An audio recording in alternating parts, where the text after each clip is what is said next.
Hello again, everybody, and welcome to my Deep Wreck Diver channel. I've got another absolute treat today. With me is Richie Kohler, who is going to be answering a whole load of questions that have been posed by you guys about his dives on the Britannic. So the first set of questions that we've got, Richie, are largely around the kind of legal and moral aspects of diving Britannic. So few people have said, say that they believe it's forbidden to dive Britannic or it's a war grave, so you should be on the Britannic. So I guess you just want to pick up the kind of legal element of diving it and then the moral element of diving it, where you feel those things are. These are really great questions. As a matter of fact, I've kind of looked at all of them, and I think that your viewers and audience have really picked some great questions. Regarding the legality of diving the wreck and its status as a war grave, the legality of diving has changed over the last 20 years that I've been diving the wreck. So 20 years ago, you needed to get a permit from the Efrit. You had to put a cash bond to basically say, at the time it was 20,000 euro to prove you're not going to steal anything or damage the wreck. And as long as you obeyed the law, you got your bond back. You no longer need to do any of that nowadays. Since Giannis has opened up Kia Divers, he has created a marine sanctuary around the shipwrecks around Kia. And him and other dive shop owners can be the wardens, if you will, of these sites. And what that means is that he's put his business reputation and name to make sure that you will obey the rules, meaning no entering the shipwreck, no touching the shipwreck, no taking anything from the shipwreck. And so when you dive the wreck now, instead of having a permit, you do have to have a guide. So there are no unguided shipwreck dives on Britannic. So the legality issues have changed, I think, for the better. I think diving a wreck as big as the Britannic or the Bertigalia or the Patrice, excuse me, any one of these wrecks around the island of Kia, being with the guide is going to make your experience that much better, because they're going to know the short distance to get to whatever it is you want to see. So being with a guide is a win-win. When it comes to the status of the wreck as a war grave, this is one that most people don't seem to understand, because number one, she was conscripted by the British military. She did have a British naval officer crew. She did have British military army officers as part of her doctors. She had Royal Army nurses. So there was total military aspect to the Britannic, and there was fatalities in the sinking, but none of the fatalities occurred inside the ship. In other words, the fatalities occurred when people in a panic launched the lifeboats. Their lifeboats were drawn into the still moving propeller. The propeller chopped up 3 of the lifeboats, horribly wounding and killing many people in those lifeboats. Many people did escape, but about 30 people died in that event. Almost all of the bodies were recovered and interred in a military funeral and grave sites on land. So nobody went down with the ship. So therefore, although there were fatalities associated with the Britannic, nobody's on the wreck, nobody's in the wreck. The bodies were all recovered. So she is not, by the letter of the law, a war grave. Not only that, when the war ended, the British government paid off the White Star Line for it, held title to it for many years, and then decided, with many other shipwrecks that had occurred during the Great War, they sold them in block to salvors. So salvors bought the rights to many shipwrecks, one included the Britannic. Of course, at that time, and even today, it's very difficult to even think about recovering anything from 400 feet with commercial value. So Britannic just languished until eventually a gentleman named Simon Mills bought the rights. So she's no longer a military ship. She's not a war grave. She's privately owned. But now she's a historic shipwreck. She's over 100 years old and she's in Greek waters. So the complexities of the legalities of Britannic fall into this. She's privately owned by a British citizen named Simon Mills, but she's also in Greek waters, embedded in the Greek bottom, and therefore, as a historic ship, she's the property of the Greek government and the Greek people. But they do recognize that Mr. Mills has certain rights on the ship. So I hope that kind of answers everybody's questions regarding the legalities of it and the war grave. Thanks a lot for that, Richie. You make some really interesting points there. I think this idea that shipwrecks could be sold is one that a lot of people that aren't necessarily aware of. So, I mean, there's some excellent examples, really big ships that were sold after, well, both wars by the British government, and Lusitania is an excellent example of that. I'm glad you mentioned Lusitania, because Lusitania was commercially salvaged. They actually brought up the propellers, they brought up other objects from her, and they did it from a commercial standpoint, not for historic purposes, not to put things in a museum. They were commercially salvaging the Lusitania.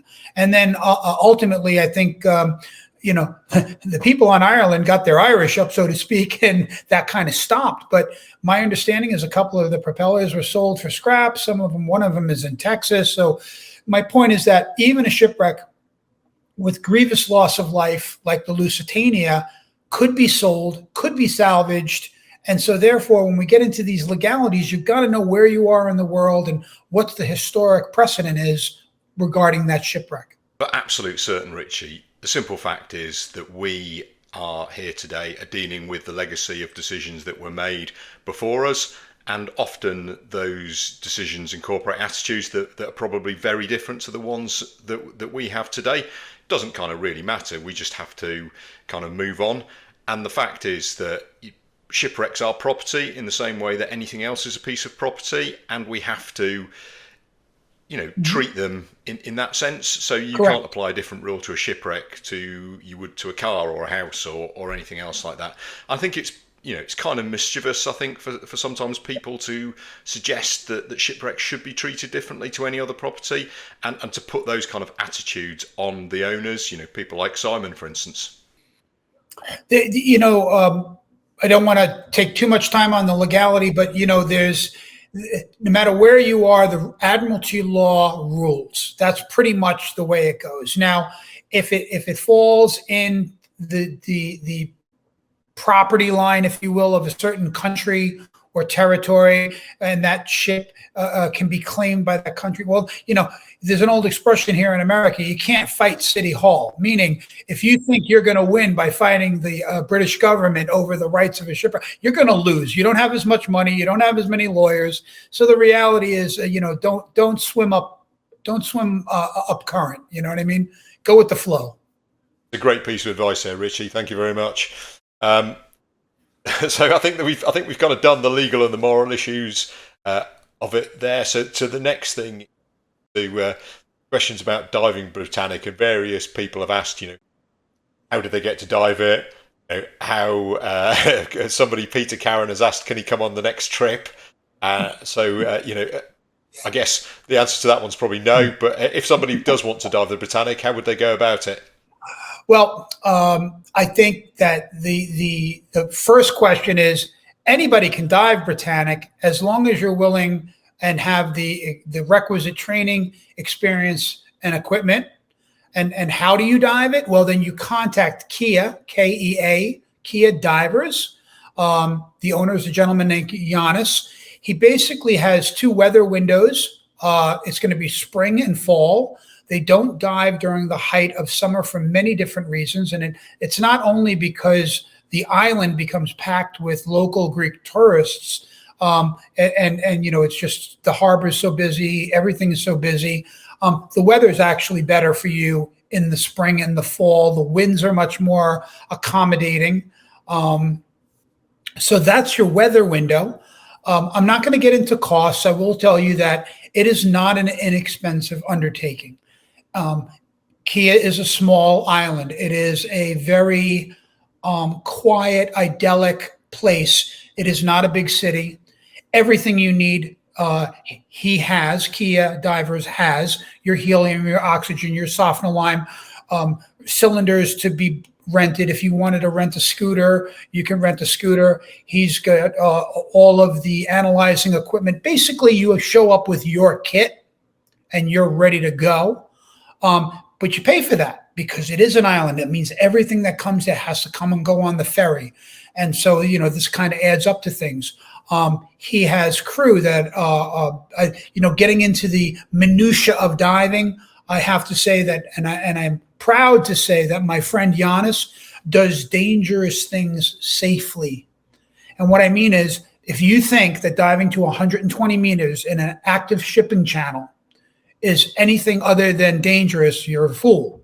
So it is dangerous, but you can do dangerous things safely. And how do you do that? You do that with preparation. You do that with experience. You go with people that have experience, that know what the conditions are going to be like.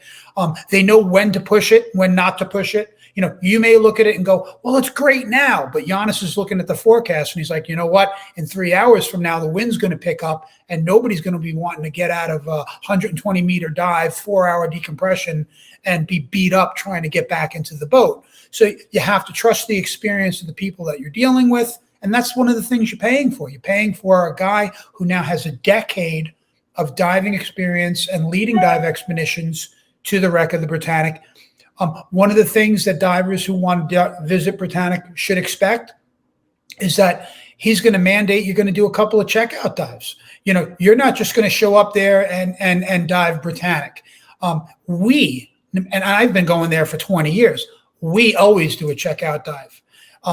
So what that does is, for the people that he hasn't met, it gives him the ability to make sure that your kit and you are dialed in. If you're an inexperienced diver to him, he may say, we're not going to dive Britannic right away. We're going to go to a wreck called the Bertigalia, which is only in 70 meters. So that way he can see you in the water, check your buoyancy, check everything, how things are going. So this is kind of a standard operating procedure for these type of technical destination dives, especially when you're not known to the operator. But of course, if you dove with him this year and then next year, maybe he'll be a lot more relaxed because now he knows you.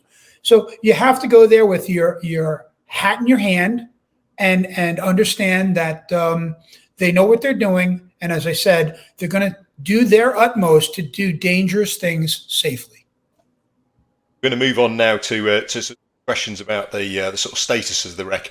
And a couple of people have asked if you can see the hospital crosses. Are they still visible on the side of the wreck or anywhere on the wreck?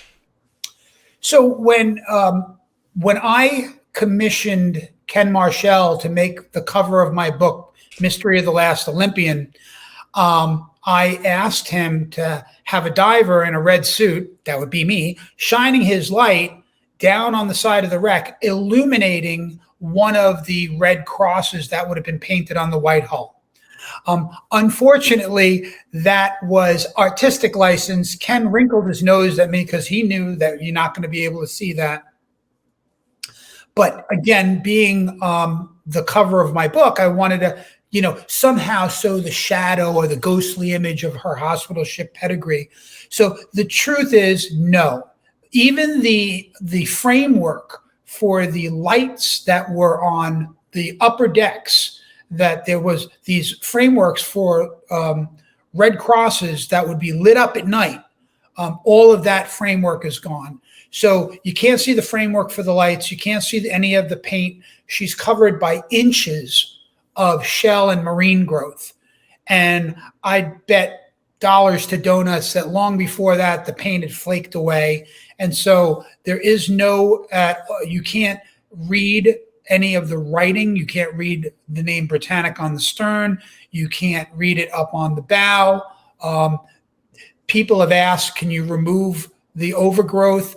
No, the answer is absolutely no. The owner of the ship, the Greek Efret, and Giannis would have your guts for garters if you impact the ship in any way. You're not allowed to chisel, remove, alter, do anything to the ship.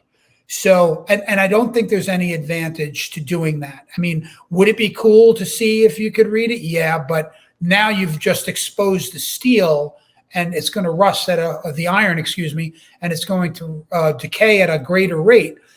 I think one of the things that people don't recognize is that this wreck is over 100 years old and still intact. And I believe this is because of the cocoon of this marine growth that has affixed itself and concreted itself to all of the iron, basically mummifying the exterior of the ship. And then on the interior of the ship, the decay inside has been arrested as it absorbed the oxygen and made it an increasingly anaerobic environment, so that from inside and outside, like I jokingly say, on the outside she's mummified and on the inside she's pickled. And that's why she's still intact. I mean, I can't say it enough. It just is mind-boggling that you could swim down these hallways, doorways, ladders, staircase, all of this stuff is still intact in a shipwreck that's over 100 years old. And that's because of this growth that's covering any paint, any writing, all of that. So I think in the big scheme of things, I'd rather have an intact ship that you can't read or see the crosses than one that, kind of just turns to rubble. For certain. Actually, it does nicely lead me on to another question by the epically named Fokker234, who's asked if there is more deterioration around the bow where the damage is. You noticed anything like that? Where we've seen a little bit of accelerated decay, believe it or not, is at stress points. And there are places where we can start to see sagging. Now, the jury is out on why there's sagging. And I'll give you an example. When we finally went into the engine room, we noticed that bulkheads were wrinkled and crumpled. And when we saw these wrinkled and crumpled bulkheads, one of which allowed us access into the engine room, the ship's owner was under the belief that and the skylight was blown out by a combination of water rushing through the compartment as she flooded and sank, and then the impact with the bottom, which kind of made like a little bit of a bellows motion, and that created such a positive pressure that these thin steel, and when we say thin, we're talking quarter inch steel interior bulkheads, kind of wrinkled like paper. But then we also travel down some of the decks and we can see some of the vertical support stanchions are starting to have a bow. And so what we don't know is she starting to sag under her own weight? Realize she's been laying on her side for over 100 years. She was never supposed to lay on her side under any circumstance. She was supposed to be upright. Her structural beams, everything was never designed to bear the load that direction, and yet she has. And you think about these engines, think about the boilers, all of these things that weigh tons and tons and tons, all sitting in place. That does have an effect over time. And so we are seeing, and again, it's subject to interpretation, sagging and movement in the ship. And when I say movement, I don't mean physical movement. I mean like things getting concave or starting to have a bow, that is indicating that the stress of being in a certain direction is kind of bending the ship, if you will. And I think that's, what we don't know is, did it bend that way the day she sank, or is this of attrition over time? So to answer your question, yes, we do see the effects of being underwater for so many years. What we can't answer is, how much longer she's got. Is there areas of rust? Well, yeah. Every now and then something breaks off, something breaks free, and then it exposes a little bit of steel. Not that it has anything to do to us, but, we do see occasionally little bits of iron decking that because maybe something buckled or it just rotted away, a lot of the incrustation falls away. But most of the wreck on the exterior is totally covered. And if you watch any of the videos of some of the recent dive expeditions that go out there, you'll see that she's totally covered from head to toe, bow to stern. Thanks a lot for that, Richie. And I guess nothing lasts forever, so it's inconceivable that Britannic won't fall apart at some point. I think we've just got to enjoy it while we can, really, haven't we? Now, moving on, there's questions about artifacts and some of the artifact recovery and some of the stuff that you're planning to do. And there's a couple of questions in particular about the Marconi radio, which I think is probably tied into interest in a similar item on the Titanic. There is, and although there was talk for many years of the possibility of recovering the Marconi radio from the Titanic, my understanding is that as of now, because there would be impact to the ship, they have shelved those ideas. They're no longer thinking of recovering it. I don't even know if it's actually been videoed. I'm sure there are some of our listeners that are more clued in to Titanic and her Marconi radio than I am. I can tell you that from Britannic's perspective, the Marconi radio is a list item. And the only reason why it was not recovered this year, and it is still slated for recovery, is because we need to confirm 100% that we can not only remove it, but bring it up and hand it to the archaeological team in as good, if not better condition than it was on the bottom.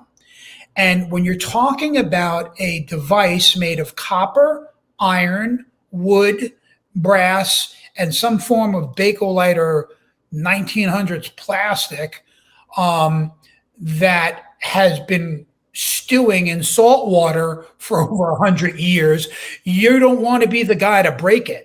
So what Evan Kovacs and I have envisioned, and what we're actually doing, is creating a plexiglass case. So what we've done the last few years is we've done photogrammetry and done an incredible scale model of the Marconi. So we have a scale model that we've made based on the photogrammetry. So with the scale model, the actual Marconi. That's the actual radio. So you've been down there, you found the radio room, you found the radio, you know exactly where it is. We absolutely do. And there are images online, and I thought that I had given you one that you could have shown, but it has been well documented. We've even gone so far as to very gently confirm that it's loose. It's not fused. It is loose. It is able to be picked up. As a matter of fact, Evan was the only one to touch it, and he confirmed it's not as heavy as we think, which is good. Because we were afraid that with these big copper coils on the top of it, it would be, a couple of kilos, but it doesn't seem like that's the case. So what we are doing is creating a plexiglass box that will be cushioned on the inside, that will be exactly the same dimension, just a little bit bigger, that we can put the Marconi radio in and then seal it inside of it, and then bring it up in the same water it's sitting in, and hand that in that water to the archaeological team for them to then take whatever steps they need to try and either restore it or keep it in its present state and arrest any further deterioration. So in short, if you look at, let's say, the Antikythera device, which is obviously in the Greek Museum in Athens, they've done nothing to it. They've arrested its corrosion, but they've not cleaned it. They've not polished it. They've not taken it apart. There's a good chance they may do that with the Marconi. They may leave it just as she is and freeze it for all time, or they may try to clean it and restore it. That's not my job, and Evan's job is to bring it up and give it to them. And to answer the question, yes, it is on the list of objects, and we are slated to try and recover it, fingers crossed, weather permitting, funding, and all that, very soon.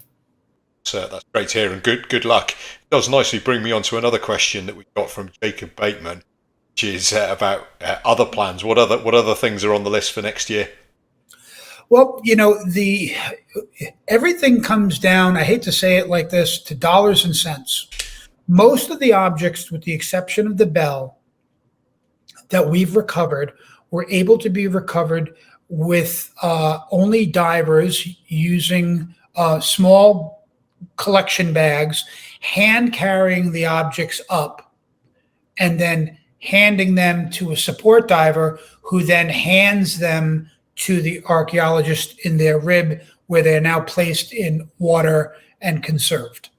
The two exceptions to that would be the running lamp that was sent up, again, wrapped up in a canvas bag, protected, nothing removed from it, then sent it up on a lifting bag. The process there is quite elaborate. It's not just a lifting bag. There was a whole process so that at any given time, if a lifting bag was to fail, there was always a line from the surface to the artifact, so that at no point would we ever lose control of the artifact. So the bell and a lantern were two objects, the only two objects that were recovered by lifting bag.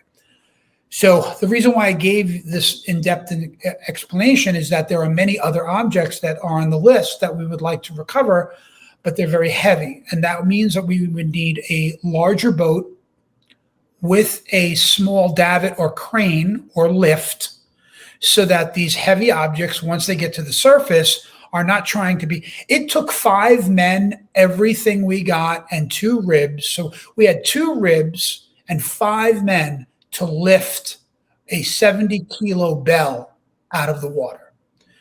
And we don't want to do that again. We don't want to take, first off, you and I both know a bell is a huge bronze object. You're not going to damage it. But if you're talking about something like the telegraph that has a glass face, that is incredibly fragile in certain aspects, these objects need to be protected on the bottom, sent up, and then lifted gently with a lift or a davit, and then placed in a cushioned box for restoration by the archaeological team. So that means we need a bigger boat. We need a bigger boat that's got a davit, and that only comes with funding. You know, somebody's got to have to step up and want to help us recover some of these objects for the museum, because you know the museum is dedicating all of their energy towards conservation. They send out the team, but there's not a lot of funding on their behalf for the recovery. So that's another reason why we're trying to seek out media, because media is a great place to get funding. You get a bigger boat. Now you have more assets, more things can come up. So things that I know Simon Mills would love to see come up, as well as some of the people from the Greek effort, probably the main helm, a telegraph, some of the beautiful deck benches, the brass ends for the deck benches. There is a deck telephone. I could go on and on. Simon Mills's Christmas list is longer than my arm. And as a wreck diver, I love doing this. I love it. I've spent most of my adult life picking up bits and pieces for various reasons and for various agencies, but I've spent a long time picking up bits and pieces. So this is an enjoyable aspect of this project, is that we're finally able to bring things up for other people to enjoy and share and tell the story of Britannic. So I would say stay tuned. As time goes on, I'm sure that we'll be able to share more information about the recovery process, where we are with the Marconi, and what other things are on the list. I will add one caveat to all of this. We were under a strict mandate from the from the EFRIT and the Museum of Antiquities, the head of Antiquities, I should say, that we were to do no harm to the shipwreck. And what that means is we were not allowed to use tools. If it's affixed or secured to the wreck, we cannot wrench it or hammer it off. So the thing about the helm and the telegraph is they've broken free. The telegraphs are hanging by a chain, a bicycle chain. If you can imagine this, I don't even know how many kilos, probably 100-kilo weight of these massive telegraphs is hanging by a bicycle chain, all 4 of them. And same thing with the main helm. It's knocked over and being held by, I think, 1 bolt. So my point is, those are items that we could, with absolute minimal impact, recover them, and we're not going to damage the wreck. We're not going to remove any incrustation. We're not going to expose any steel or iron. So these are the mandates. We cannot impact the wreck, use tools, crowbars, hammers, saws, any of that.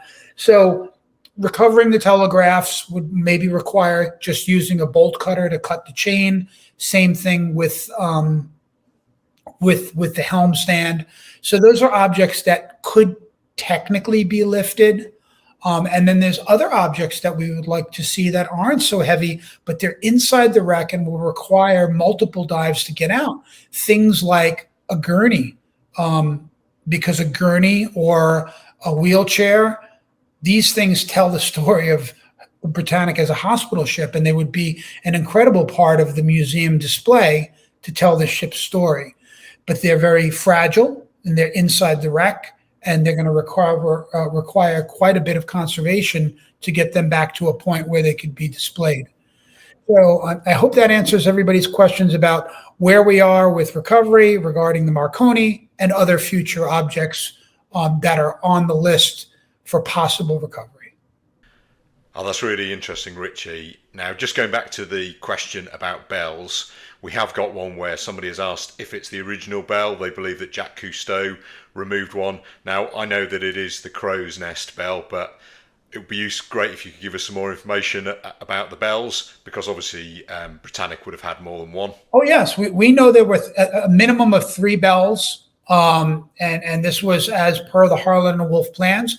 There was a main bell that was at the step of the mast, which may or may not be buried underneath shell hash, and it would be massive. If the crow's nest bell was at 21 inches was 70 kilos, and the main mast bell was at 28 inches diameter, that's got to be over 100 kilo bell. So this is not a little bell. And that bell probably broke free off the main mast, hit the gunwale, and then fell under the side of the ship, and now is buried under about probably 5 to 6 feet of shell hash. So we'd have to go under the mast and dig away. See, now that's impacting the ship, that's impacting the site.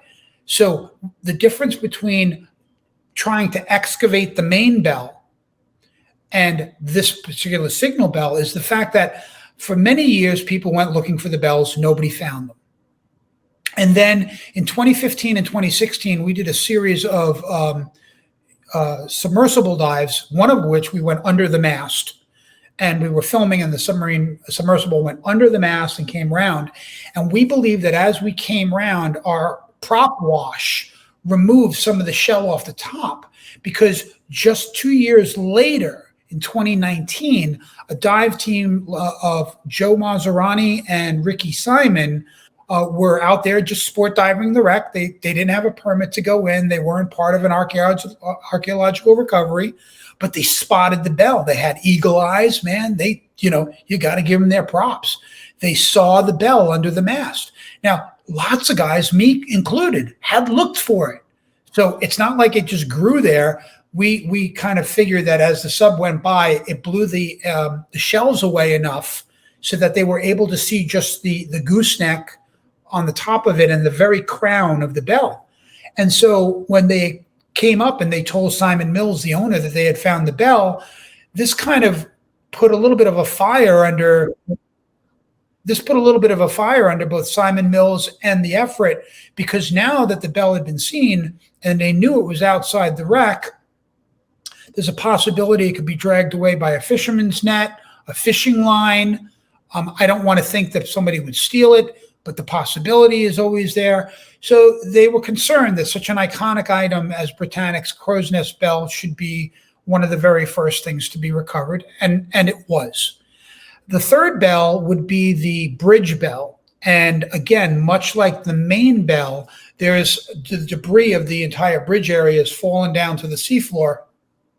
And it's just a huge melange, if you will, of twisted beams, broken bits of wood and copper. And again, everything's there. The bell is there, the chronometer is there. All of these plaques that said, officers only, everything's there. It's buried in debris, and the impact of removing that debris, of digging through the shell hash, is going to, in some ways, probably have a negative impact on the wreck. And so therefore, we're not supposed to do any excavation. If something is loose, if something is visible, if something is able to just be picked up, then it's fine. They do not want us digging, excavating, using scooters to move debris. The only thing that we ever did was we were able to clear a little bit of the shell hash around the crow's neck bell, which was already exposed, just to get it into the bag to send it to the surface. Yeah, thanks for that, Richie. There's obviously always a suggestion that Jacques Cousteau had it away. It's funny you should say that. I'm glad you said it and not me, but that we all went in the water always thinking that Jacques Cousteau had the bell. And he did recover. We know that for a fact, because it's part of his television show. He recovered the ring from the helm wheel, and a sextant was recovered from the bridge of Britannic during his television program. And back then nobody said nothing to him, and I don't know where those things are today, but there was rumors that he had the bell as well. Obviously, those rumors were wrong. You'd have imagined that if Jacques Cousteau had it away, we'd have heard about it by now, because he wasn't a man to keep his light under a bushel or to keep things hidden, I don't think. I agree. I agree. If the family had it, they would probably have donated it to a museum a long time ago.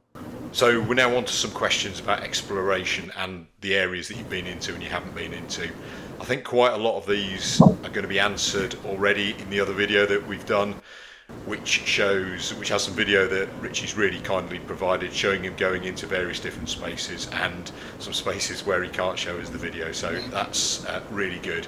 If you haven't watched that, I would really encourage you to do so. The first question is whether access to the pool has been attempted via Scotland Road through what's described in the question as the dirty linen. So the problem with that is from Scotland Road, from the main staircase going forward, the watertight door is closed. We can't access it there. That means that we would have to come in from the other side of the watertight bulkhead, which means a zigzag pattern. I'm not going to go into too great a detail, but when people who look at deck plans go, well, it's so simple. Just, go down this hallway, down this staircase, make a left. If you think that that's what it's like as a diver, good luck, because that's not what it's like as a diver. First off, the ship's on its side.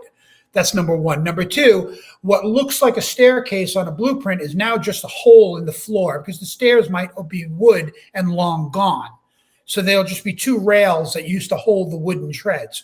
So long story short, what you looking at blueprints think might be an easy path is never as easy for us as a diver.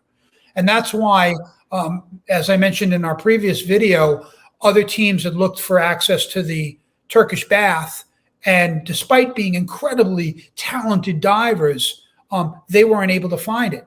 It just took sometimes 5 feet of elevation, or to the left or to the right, can make all the difference of whether or not you find the doorway or the hallway. So sometimes, especially when a ship is on its side, the ability to follow blueprints is not as beneficial as you're being able to intuit where you are and where you need to go. And I can't explain that. If you're not a diver, you're not going to understand it, because we work in a 3-dimensional environment, and we can't turn our head and body sideways into the correct perspective to look at a ship the way she would be if she was upright. So it can be quite challenging, but we do have plans. It has been on our list to go to the pool, because as many of you have probably asked, we all want to know, is the swimming pool still filled with water? And that's a great line, Richie. Although I think, if I'm honest, mate, I think that's about the 3rd time I've heard you say it. So I think you probably need some new material. Hey, I'm an old dog. You know how hard it is to teach an old dog new tricks? No. It's a great line. The So the next question, the kind of two of them are together. So Matt Rivet has asked what your favourite part of the wreck is, and why. And Eric Stott has said there appears to be unreleased information, videos of the dives to the Britannic, why the Cloak and Dagger. And what I'm going to say to both of those people is you need to watch the other video with the unreleased footage in, because we cover both of those in quite a lot of depth, don't we? And Yes, we did. So go and watch that other video, guys, and you will understand exactly the answers to those questions. There's another question about the turbine engine and electric dynamo rooms, whether you've managed to get in there. Okay, so yes, we did. When we on my very first trip down Scotland Road, which we do allude to, and as Dom said, is in our previous video that you can go watch, and we talked about getting into the engine room down Scotland Road, we passed the open door that goes into the dynamo room. One of the more interesting dives I did with Evan was we went into the dining room and then we exited through the ventilation access port, which was basically the fourth funnel. So everybody knows that Titanic and her sister ships had 4 funnels, and the last was considered a dummy. The first 3, the smoke would come out of the 6 boiler rooms, but the last one, any smoke that came out of that was only from the cooking area and the kitchen. It was more ventilation going down to the lower decks, especially for the heat in the areas of the turbine. So it was basically just a ventilation shaft. And so Evan and I did swim in. We did image all of the turbines and those huge collectors, and then we swam out. And there is video of me swimming out into the blue water, out the square hatch, if you will, or through the funnel uptake. And Evan is behind me singing Elvis Presley. So yeah, that video is out there on the internet. You can see it, and he's serenading me at 360 feet or at 110 meters. So that is fantastic. One of the questions, next questions, is about whether any of the areas you've been to, just like the grand staircase or the public rooms, that look like they've had their civilian fittings installed. I mean, I guess the Turkish baths in the other video looks as though it's got the civilian fittings installed. Are there any other bits that are like that? So, as much as I've been diving the wreck, remember I'm just one of many of the team.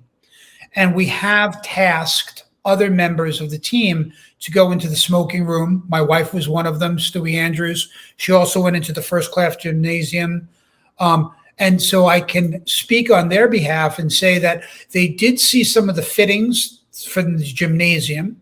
In the first class smoking room, it was wide open, and I don't believe that they saw any furnishings or fittings. None of those things seem to have survived 100 years. Now, does that mean they were there, they weren't there? Your guess is as good as ours, because without having remains that we could film, how can I answer that question? But we have, there's been people have asked, have you gone down the second class stairwell in the back? Yes, we have. Have we seen the elevators? Yes, we have. Have you filmed them? Yes, we have. There's a limit to how much material I could share with you guys, not only because, we're holding on to some of it for media purposes. A lot of it is in Simon Mills's book. So for the folks that are asking me, have we seen the elevators? Have we seen the staircases? All of this is in Simon Mills's book, Inside the Britannic. So you'll get your answers. You'll get your your still photographs there. But, it's just, I can't take a 900-foot ship and show everybody every picture that we took over 5 years. So you're going to have to trust me. If I say, yes, we've been there, yes, we've seen it. There are photographs. They are in the book. Some of the spaces, like the smoking room, we were disappointed because, there's no fittings. There's no, the upholstered chairs, the bookcases. If they had been there, they're gone now. They have rotted away. They've been deteriorated. A lot of the spaces that you're asking about had huge windows. Any place that had huge windows now has water flow. Any place with water flow, although teredo worms and marine organisms would just have their lunch and eat all that stuff up. So I don't know what lays on the downside.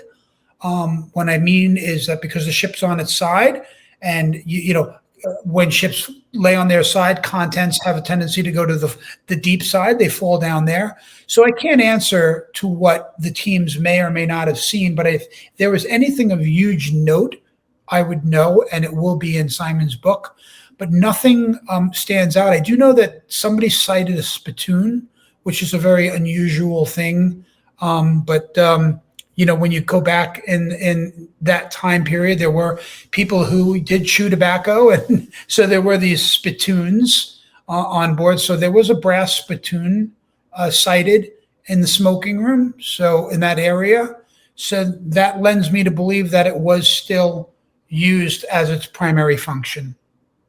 That quite nicely brings me on to another question. What areas of the ship have you not been to that you would like to go to?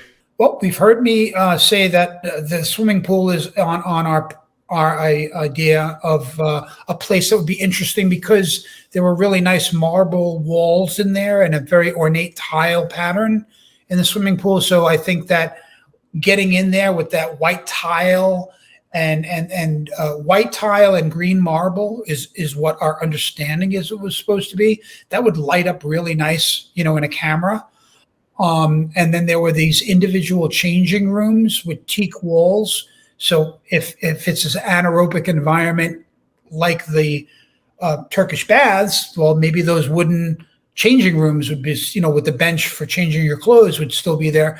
Kind of a really cool thing to be able to look at a historic photograph and then compare it to a contemporary photograph. So that's one big one that's going to be a challenging dive to get to.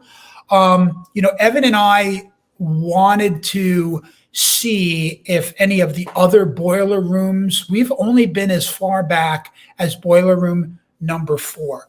So we've traveled through boiler room 6, through boiler room 5, and then we've seen the open door at 4. We don't know if the door going from 3 to 2 and 2 to 1 are open. And, my personal theory, which is meant as no insult to the reputations of the crew of Britannic, is that the boiler room crew were not military officers or military crew. They were civilians. And when the ship started sinking, they were being flooded by water from the bow. So you either tried to climb out through these ladders and scuttles. And at the point of this exact exchange, you had one crew trying to leave and another crew coming in. So you had an exchange of crews going on. So there was twice as many people in these compartments as was supposed to be. And at that exact moment in time, all the doors are open, all the watertight doors are open, and there's an explosion and water is flooding from the bow coming aft. So you can imagine as the ship is going down by the head, listing and leaning at the same time, men had to make a decision. What's the quickest way out? Well, it's going to be the way the water isn't. So, they're going to run back towards the engine to get to a room that's dry and then maybe try to climb out. So, without pointing an accusatory finger, the fact that we found so many watertight doors open indicates that one of 3 things. You can go with, well, the damage was so great that the doors didn't work. I don't buy that because adjacent to every one of these watertight doors is a cage lamp with the glass and the light bulb still intact. So if the force of the explosion was so great that it jammed the watertight door from closing, yet it wasn't great enough to break a light bulb, I don't find. And then when we talk about being 200 feet back from the epicenter of the explosion, I find that getting inside the boiler rooms, seeing if more doors are open, just tells us the pathos, if you will, of this moment where these civilians were faced with, am I going to die here or am I going to get out? And it's interesting to note, nobody died there. Everybody got out. Well, how'd they all get out? I believe it was through these open watertight doors, which also facilitated the rapidity in which the ship sank. So them saving their own skin, in a way, helped Britannic sink faster. And the reason why I stressed they weren't military, they were civilian, is in any military, the first thing you do is you're trained to fight the ship. You're trained to close the doors. Even if your brother's on the other side of it, you close the door. You save the ship. That's your job. And so civilians aren't trained like that, and they don't have that mentality. They don't have that military bearing. So I think that getting back to Britannic, getting back in those boiler rooms, which is the ugliest, darkest, nastiest place next to the Turkish baths that you could possibly want to be in, for the sole purpose of just seeing if a door is open or closed, would probably be next on my list of things that I would like to do. I absolutely love that, Richie. The idea that the next thing you want to do is go into the most difficult part of the ship. That's kind of what you're saying, isn't it? Pretty much. It's a really interesting suggestion of yours, Richie. The idea that maybe the crew, as they abandoned the ship, didn't do things that maybe you might have expected them to do. No, again, it's subjective. We'll never know, but the truth will be in the camera. If you get there and the doors are open, it's like, well, why are they opening? We may never have a really definitive answer of, well, they didn't work, because remember, these doors didn't just shut because of an electrical switch. There was 3 different ways these watertight doors can close. The first was an electrical switch from the bridge would be flipped, and it would pull by electricity a pin, and the door would roll shut, as it does in the film Titanic, under its weight by gravity. If the wires were cut, if the power was out and the room started to flood, each one of these compartments adjacent to the door had a small float. It's called a dead man switch. The float, much like the float that works in a toilet tank, as the compartment would flood, this float would go up and flip a manual lever that would pull the pin and allow the door to close by gravity. And by the way, the doors were tested at over 25 degrees. So when people go, oh, because the ship was listing or leaning, that's why the doors didn't close, that doesn't work. It doesn't buy, because we're talking about ships. Ships are supposed to go back and forth, listing to side. So the gravity doors had to be able to work even on a pitched angle. And so the listing of the ship should not have affected their ability to close. And then the last way was a manual lever. And this is a double-edged sword, because the manual lever could be used to either lock the door from closing or allow it to close. So let's just say men are going under the door. As a safety, this lever could be placed so that the door can never close on a human being. So imagine as you're escaping, somebody locks all the doors open. Now it doesn't matter whether the float works, doesn't matter whether you hit the lever switch. There is a pin blocking the door from coming down. Now, we've tried to document this, but, trying to document the events forensically 100 years later, when, it's quite difficult. The bottom line is it's quite difficult. So anyway, one of the things that I'll close about this boiler room is, you know what? There's no pretty artifacts. There's some cool things to see down there, gauges and instruction placards and things like that. But it is the nastiest, dirtiest place, really super scary, with no really beautiful visuals. It's not like a big pile of china or swimming in the engines, or even down a cool hallway where you're able to look in and out of doors. The boiler rooms are a very perfunctory space filled with nothing but coal dust, wheelbarrows, shovels, rakes, and all of the nastiness that a boiler room has on its best day. But that is absolutely brilliant, and it probably says a lot about you as an explorer, because that's why you're going there, isn't it? For the exploration and to answer the questions. Exactly. Yeah, no, great stuff, mate. I have to say that's super impressive. So we're going to. I think I've got one last question on exploration, which is: has anyone been to the captain's quarters? I reckon the captain's quarters is not dirty and horrible and gungy and full of coal and stuff. And I reckon it's probably easy to access. So I guess It that lots of is. people have been in there. It is. As a matter of fact, many people have had people today who don't have to have a permit can actually see the outline of Captain Bartlett's cabin because his day cabin was directly aft of the bridge. And directly aft of the bridge, up on the port side, you can see his bath. And interesting enough, the plugs, the drain plugs, are still in in the bathtub. And I'm not going to make a joke about water, but it's funny because it is historic fact that he was taking a bath, and at the moment, or washing, I should say, he was doing his morning absolutions when the mine detonated. And so, in many films we worked on, you see him in his in a robe shaving, when all of a sudden there's the massive explosion and he runs out to the bridge, with shaving cream still on his face. My understanding is there's a lot of truth in that. And so his cabin, all of his fixtures and fittings of his bed, all of that stuff is now gone. It is a pile of debris on the seafloor. The walls, the ceilings of his cabin are all gone because those upper structures right after the bridge were all wood. The radio room, the Marconi room, is one deck down, and then above that, there's a little steel walls that would have probably been the chart room. I'd have to look at the blueprints to remember, but all of that is open, and so the casual wreck explorer, without going inside the shipwreck, can see all of that.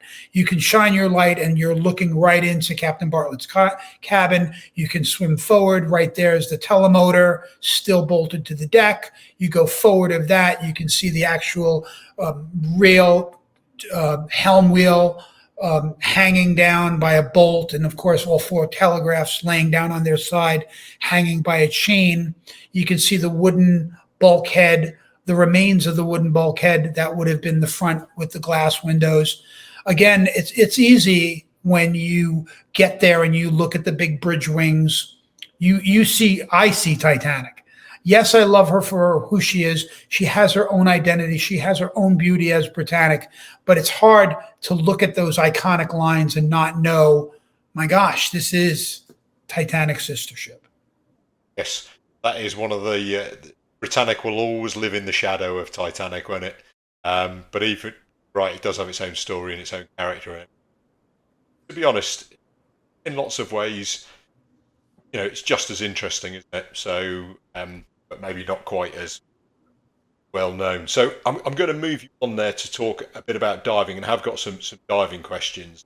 And the first one is, somebody asked about gases, bottom time, and eco, and very kindly provided me with two sort of sets of dive plans. I did. This one here is for a 30-minute bottom time at 120 meters, yep. With 1070. Yep, as you're doing. So we're going to make a couple of assumptions, and I'm putting on my glasses so that I can clearly read. I've got them right here as well. We're going to make a few assumptions that the people listening to this are all closed circuit rebreather divers, and that you understand certain terms and that we're using. But for the sake of those who may not, when we say we're using 1070 diluent, that is the diluent gas we're using in our rebreather. And then if you look, you'll see that there are going to be set points on the right side, which is indicating the amount of PPO2, or oxygen, the level of oxygen that we are willing to have at depth. And then as you go down, this is a representation. We do not dive paper or lineal tables anymore. We're all diving computers. The purpose of this document is part of our SOP, or standard operating procedure, so that the dive marshal or the dive supervisor who's on deck would know when to expect divers at a certain time. So if you look, you'll see that there's two ways of looking at time. There's stop time, which is in seconds, and then there's minutes all the way down. And so what that does is if you were running a clock, you could see it's going to be 4 minutes, then 7 minutes, then 30 minutes, 32 minutes. So you would see that your stop, if we were to stop at 72 meters, you would see your clock, you should be at 42 minutes, you should be at 72 meters. Well, to me, as the dive marshal, that's when I would like to know, where are my divers in the water column if they played by the rules, if they did their dive according to plan. So as Dom mentioned, I gave him two different ones. I gave him one for a 30-minute bottom time, and I gave him another one for a 40-minute bottom time. Generally, we never try to exceed a 40-minute bottom time because the run times at that point, if you were at 120 meters for 40 minutes, you're going to have a 4 to 5 hour run time. If you went in the water at 10 o'clock in the morning, that means you're not going to get out until 3:30 in the afternoon. We still have to get all the divers up. We've got to get the deco station. We got to get the boat back. Now you're thinking it's 4:30, 5 o'clock. You're back at the dive center. These are long days. And so we try to limit our exposures. We try to limit how many divers are doing these longer dives consecutively. We try to rotate divers out. And so at the end of this particular dive profile, you can see that run time was 283 minutes for a 30-minute dive. Okay, and that's using a 1.2 set point during the entire dive. Okay. Other information that you'll see on these is that we're giving people their equivalent air depth so they understand their narcosis level at any given point based upon the gases that they're using. And this is, again, part of dive planning. I can't think of anything else that is more relevant to a generic diving audience. You'll notice that also in some of the language, it says that we will use a different diluent. You'll notice that it says diluent air. Back in 2006, when I started doing these type of dives, I literally would carry a small bottle of air for suit inflation, and I would do an air switch of diluent. Roughly in 2007, I stopped doing that, but we still tell our computers we've done this. So this gets back to something that Dom and I talked about in our very first video, which is number one, don't follow me. Don't listen to me. I don't know what I'm doing. This is all dive theory. It is not fact. You can do everything right and get bent horribly. And so everything that I'm doing is, or talking about, is experimental and subjective at best. And if you follow me, you're a fool. Yeah, that's wise words, isn't it? Make your own decision. Make your own decisions. Don't believe, got to make your own choices. But yeah, it's interesting to see that you are doing that, Richie, which is effectively you are lying to the computer. You're lying to the computer. You're saying that the kind of so-called helium penalty doesn't exist. I know that's a kind of live area of discussion. Came out at things like Rebreather 4, and quite a lot of discussion about it in various different forums. Well, you see, herein lies the rub with it, and this is me and Dom talking, and you guys listening on the side. There's a lot of people that we know, our contemporaries, our peers, our friends, that in one shape or form are misinforming their computers as to what they're actually doing. We are either telling them we're breathing the gas we're not really breathing. We're telling them we switched to a gas that we didn't really do. We play with our conservation levels during the phases of a dive. Different things to lower our decompression obligation. Now, the minute you've done any of that, you've now thrown the rule book right out. You have now basically lied to your computer. So if you've lied to your computer and then you get bent, who's the fool? That's why I said, if you listen to me and you get bent, it's on you because you're breaking the rules. This is not what they teach you in your classes. As an instructor, I can tell you that this is not anything that I've ever taught any of my students. But when you are doing exploration, when you're taking risks and you're pushing the edge of the envelope, sometimes you find that there are things that you can get away with, and you get away with them, and then we justify them. And that being said, you can look into it. Dom mentioned something excellent, which is Rebreather Forum. A lot of these subjects came up. I did present at Rebreather Forum 4 on some of the projects that I've worked on, not on decompression theory. Let the buyer beware, and don't listen to me. Don't follow me. I ain't leading. Yeah, absolutely. And we also know quite a lot of people who have stuck religiously to the rules, have done all the things you're meant to do, and they've got bent. It's just, it is one of those things, isn't it? This, I think the point that you made on one of the other videos, this is decompression theory, not decompression, exact hard science. Yep. Yeah. So I hope that answers what we're doing with the gases we're using. As a matter of fact, you don't have to put it back up, but we dive a plan, getting to emergency ideas that, when we're diving from an emergency standpoint, the gases that we're carrying are a diluent of 1070. For deep bailout, we're carrying a trimix 1070. Our intermediate travel trimix is 2040. That'll get you all the way up to roughly 39 meters. And then at 36 meters, you're going to change over to 30-20 triox.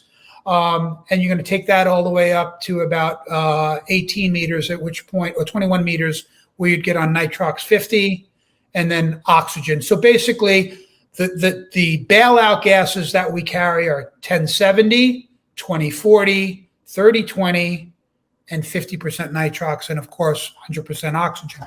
Now, when I say carry, we don't carry them. We only carry 2 deep and intermediate. So deep and intermediate, some people may sling an oxygen bottle or put a third oxygen cylinder on their back as part of their closed circuit rebreather platform. We dive in teams. We never dive same ocean, same day. And I'm talking about Britannic. On Britannic, we never solo dive. We're always a 2-man team. If we're in the wreck, it's a 2-man team. Outside the wreck, we'll have a 3-person team. We dive in sticks. And what I mean by that is divers go in the water no more than 3 to 5 minutes apart. Boom, boom, boom, boom. Think like paratroopers. And the reason we do that is so that they're traveling down the line together and they're traveling up the line together. So that way, if there was a gas management problem, I've got not 2, not 4, I'll have 6 people there to lend that person assistance. Not only that, on board the boat, I have a deep support diver, a rebreather diver, who has their gear on. They're literally sitting in their dry suit with their rear breather ready for the first 90 minutes of the dive profile. After 90 minutes, I know where my divers are in the water column. I can have that person stand down, and we then use just open circuit support divers who will go down, trade bottles, take away their deep mixes, bring them, if required, bring them other emergency gas. We stage gas on the decompression station so that if there was emergency, the gas is already there. It's already in the water waiting for a diver. Heaven forbid they should need it. So we use a lot of planning for the things that we never really want to happen, but we can never assume. The funny thing about this is that in my career of deep diving, I could tell you on one hand how many times there have been a gas management issue which required these emergencies. But those were 5 times that if the gas wasn't there, somebody'd be dead. So you say, oh, you've made 1,000 dives in that period, but 5 of them. So do you want to be the one time that you don't have that gas? I think you understand where I'm coming from. So it's a lot of work. There's all this mixing, all of these cylinders being carried, being schlepped, being placed, being unplaced, being put back in the boat, being carried off the boat, on the boat, that are never used. And thank God they're never used. But thank God they're there if they have to be used. And I think that's the most important thing. When you need them. and it all becomes worthwhile there. So yeah, no, that's great, Richie. Thanks a lot. That's hopefully that is useful for people listening. I hope um, that answers the question. And I guess that nicely brings me on to a question from Eric Stott. He says, "Are you two planning on diving together?" Well, of course, we have dived together, Yes, we and have. it was great. We had a fantastic time last year, 2024, on the Dark Star 25 expedition, and I think you're coming over to the UK again next year. We are. We are. As a matter of fact, you always got to give the devil his due. And there's a wreck. I'm not going to mention the wreck's name, but there's a wreck that Dom has got great experience on. I had never been on. I wanted to go on for the longest time. I finally got on it. I asked Dom. I'm like, Dom, where should I go? I got to give you your props, but you painted the picture. And did I find the spot? You found the spot, Richie. You absolutely did. Yeah, there is no doubt about that. Well, you get the props for that, because if you didn't give me your ability, when to the person who doesn't understand what we're talking about, you're on a 600 or 700 foot ship, that's been underwater for close to 100 years. And I had never been on it, and Dom gave me direct. And by the way, this isn't that he went diving and knew where the hook was. We have no idea where the hook shot landed. So we have no idea where you're going to wind up on the wreck. But from that perspective, he gave me the lay of the land, and I was able to find this spot that I really wanted to go to and see the things I wanted to see. And, that's the kind of level of expertise and familiarity with diving and with shipwrecks that just really makes a big difference. And kudos to you for that. It was my pleasure, Richie, and I'm really pleased. And I have to say, I'm looking forward to seeing Katie and yourself again next year. And fingers crossed we have another good trip. I'm sure we will. It's with the Dark Star boys, so that's always a good regardless of what happened. That's good fun. Yep. Right. So that moves me on to another. It's a load of questions from Eric. He wants to know. He said you were going to give up the super deep dives. I think maybe was that something on your previous video? And I guess yes. Some people have asked me this question, and the reality is I'm 63 years old, and when you say super deep, to me, 120, 140 meters is super deep. So I think I'll be more than happy diving for the next decade and staying in 70, maybe even 80 meters, just saying. And the reason for that is the physiology of the deeper dives is really exhausting. And I know Dom knows what I'm talking about, but for those people who don't do 120 meter dives, when you go on a week-long trip and you're diving 120 meters, even though you're only doing one dive a day, let me tell you, they're long days. You're knackered. And I'm getting to the point now where I'm borrowing from a guy like Stewie Andrews and basically saying to myself, I'm not going to dive more than 2 days in a row. I'll dive 2 days and then I'm taking a day off, because you know what? If I'm physically exhausted, number one, it's not fun. Number two, I'm 63 years old and my physiology isn't the same as I was when I was 25. And so therefore, it might be an accident waiting to happen, and I don't need that to happen. So I'm going to back down. I know that in 2026, I'm going to do at least one more Britannic trip. And then I can honestly tell myself, I could look in the mirror and say, you know what? I've made my mark on this wreck. I've really done, I've achieved some really wonderful things alongside some really great people, having fun the entire way. There's nothing no stone left unturned on Britannic. Now, are there deeper wrecks? Absolutely. Are there other wrecks I'd love to see? Victoria off in Lebanon. There's so many other wrecks I would love to see. There's the old expression, so many wrecks, so little time. But the reality is that, you know what? I think quality is better than quantity. And so I'm going to just kind of focus on quality and have a lot more dives in the 70 to 80 meter range that I want to do that are real quality dives. And rather than, I've never liked the term bucket list, oh, you got to do this before. If there's things I've wanted to do, I do them. And so there's no bucket list here. It's just the things I want to do, places I want to see. So I feel very comfortable in telling people that, yeah, at 63 years old, I think that I have nothing to prove in my diving career. I've done very well. I'm very proud of the things I've accomplished and the people I've been so lucky to work alongside. And so backing away from deep diving, and again, deep diving is a relative term, right? It is. Some people would go, really, Kohler, 70? You're going to do 70 meters? It's like, yeah, 70 meters is not that bad.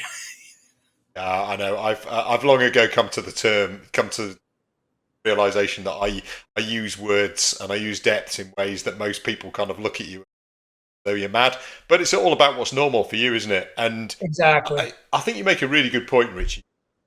People often look at the dive and they consider the dive in isolation. They go, okay, so you're in the water for 2.5 or 3 or 4 hours or whatever, and they go, yeah, that's not that bad. But actually, what then people rarely realise is that is absolutely the tip of the spear, isn't it? It's all the stuff that goes on, and that is, preparation, the travel out there, the coming back, sorting stuff out. At some point you've got to eat and sleep as well. It does take a lot out of you, and that's why I think sort of point that you made there about having a day off every now and again, or that's really important, I think. Well, if you had said to Richie Kohler 10 years ago, all right, Richie, why don't you take it? You're here for 5 days. Why don't you take a day off in the middle? I'd be like, are you crazy? I'm diving every day. I'm not that guy anymore. I'm like, no, you know what? It's just not going to be fun.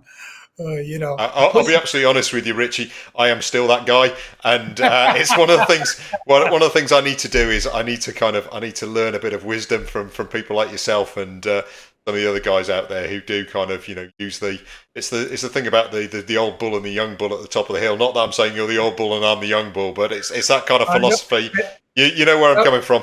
Yeah, let's go down and date some of those cows. I think we've all seen that film. Yeah, absolutely right. That's really interesting. So there's a few more diving ones with Eric. I'm not sure we're going to get to all of them because I'm aware that we've been going for quite a long time and it's been brilliant. But I'm going to finish up with the last one here, which is it's a question you may not want to answer. You may want to answer. It's have you ever been bent? Well, that's a great question. The answer is yes, I've been bent. Now, the second answer is, did I ever go to a chamber? The answer is no, I've never been to a chamber. So the first time I was bent was probably when I was about 25 years old. Didn't really realize I was bent. I just thought that because I was working so hard underwater with a crowbar and a hammer that, that's why my shoulder hurt. And then all of a sudden, you take some aspirin and stuff, and after a couple of days, it went away. And then, of course, you go on in your life, and then that same exact pain in the same exact way comes back another time under a different condition. So, yes, I've had bends. I've only one time been in such discomfort from a pain-only, let's just call it a shoulder elbow problem, which was, it's always the same arm and the same area. So it seems that, I'm right-handed. Go figure that one out.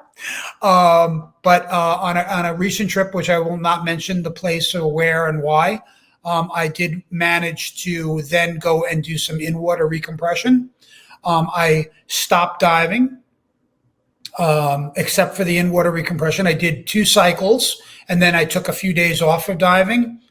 All my symptoms went away. I was fine. After a few days, I went back to diving. I was not overtly aggressive on that particular dive that I got bent, but I will say I was super cold. And I was not prepared for how cold the water was. I was not thermally protected. And so therefore, I believe that was a contributing factor. I have never had a physiological a neurological, bends issue where my equilibrium, my sight, anything like that, speech problem. The only bends issue I've ever had has been in my shoulder and my elbow. Again, at its very worst, feeling like someone was driving an ice pick into my joint. And when that happened, when the pain was that level, I would generally go back in the water with oxygen, go down to 30 feet. It would go away. I'd come up, my arm would be sore. I would take aspirin. I'd breathe oxygen the rest of the way back. I would hydrate. And then, long story short, everything worked out well. But then again, don't follow me. If you're bent, go to a chamber. Don't listen to me. I'm crazy. Once again, it's wise words there, Richie. I think one of the things that people sometimes forget is everybody who's doing this knows the risks and understand the risks and have made their own peace with them. So nobody's going into this blind. And the simple fact is that the choices I make, or the choices you make, or choices somebody else might make, might not work for them or me or somebody else. Simple fact is it's a bit of a lottery, really. And that's something that we're all, by and large, very happy with, because for us, the benefits, the things that we get to see and do and everything, they outweigh the potential risks. At the risk of scaring anybody who doesn't really know this, which you should if you're listening to this podcast, there have been people I know that have done everything right. We've dove together in a group of 4 people. 4 people go in the water. They are diving the exact same profile, the exact same gases, everything the same. They all come up. One guy gets bent, has to go to the chamber. So what was the difference? It was his physiology. It was his day. If you want to say it that way, his day. But, that's the reality, is that something was amiss with his physiology, because that person who got bent had done that dive dozens of times and never had a problem. Now, it could be a PFO. It could have been he was cold. It could have been he had too much curry the night before. Who the hell knows? I don't know. I haven't gotten it figured out. If I did, you'd be the first one to know, because I'd be a millionaire. Telling everybody how they don't have to get bent. Yeah, for absolute certain. And there's a kind of, I think, once again, go back to Rebreather 4 and 4, there was a great presentation. I can't remember who did it, but it was one of the the big names in diving medicine, and they said, look, here's what we know about decompression, and here's about the level where the knowledge becomes a bit sketchy, and this is where everyone's diving, which is miles below where that's happening. So they effectively said, all we're doing is a whole load of experimentation on live subjects, and it's you guys. And he pointed out to the room, and that is kind of it, isn't it? It is. Yeah. And that's why, getting back to Britannic, one of the things that we've always done is invited Divers Alert Network to come out and do physiological, neurological, physical testing on the dive team before and after dives, breathing, all. Sometimes I regret having invited them, because you're knackered after this killer dive, and now they're like, okay, take the spirometer, and I want you to breathe as hard as you can, as fast as you can. Okay, now that you're done with that, get up and give me a pee sample. Okay, now that you're done with that, take this laptop and do this neurological test, which is sometimes they're fun, and then sometimes they're really frustrating, and then I want you to answer this 100-question questionnaire. How do you feel? How did you feel this morning? It gets even more exhausting at the end of an exhausting day. The only bright spot that I'll share with you guys is on our dive teams, which is different than when I'm diving with Dom.